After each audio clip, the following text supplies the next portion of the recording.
Karima ici avec The Cosmic Vibe. Je voulais vous parler bien évidemment de cette pleine lune qui est une éclipse en Poisson le dimanche 7 septembre à 8h08 heure de Paris. C'est une éclipse importante qui vient un peu nous submerger et qui vient créer un peu le chaos dans nos vies. Ça peut être à l'extérieur, ça peut être à l'intérieur, mais elle vient piocher, elle vient chercher ce qu'on a nié, ce qu'on a évité ou ce qu'on a idéalisé, et elle vient remettre sur la table tous ces petits problèmes qu'on a essayé de cacher bien profond en nous, et l'éclipse nous dit on va commencer à dealer avec ces émotions. Donc cette lune en Poisson, elle nous demande de ressentir nos émotions, elle nous demande de les laisser nous submerger. Et avec le nœud nord à côté de cette lune-là, qui est une totale éclipse, c'est vraiment là où on souhaite aller. C'est aller, vraiment, on a cette faim de pouvoir un peu se plonger dans l'océan du Poisson et un peu voir un peu dans le noir ce qui ressurgit un peu de nulle part.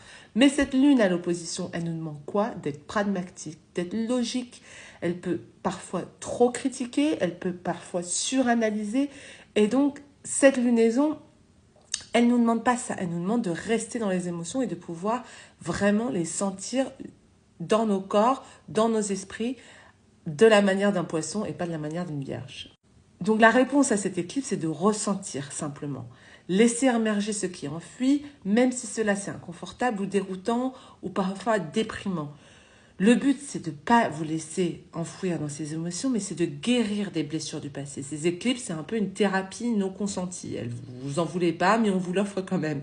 Et donc, elle vient replonger dans l'inconscient, dans ces moments un peu douloureux, pour vous aider à vraiment en finir et à clôturer ce cercle.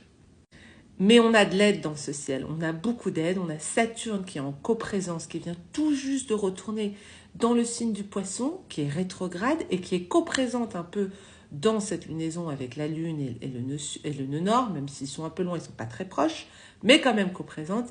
Et Saturne, il vient donner un ancrage.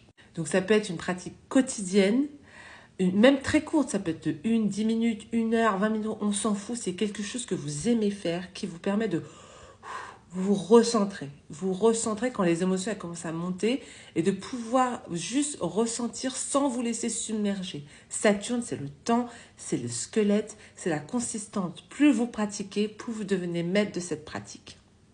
Plus on a Jupiter qui gouverne bien sûr cette lunaison, qui est en Cancer, qui adore être en Cancer et qui aime nourrir, cultiver, prendre soin de nous et qui demande ici quelle est notre tribu, où on sent qu'on appartient à un groupe.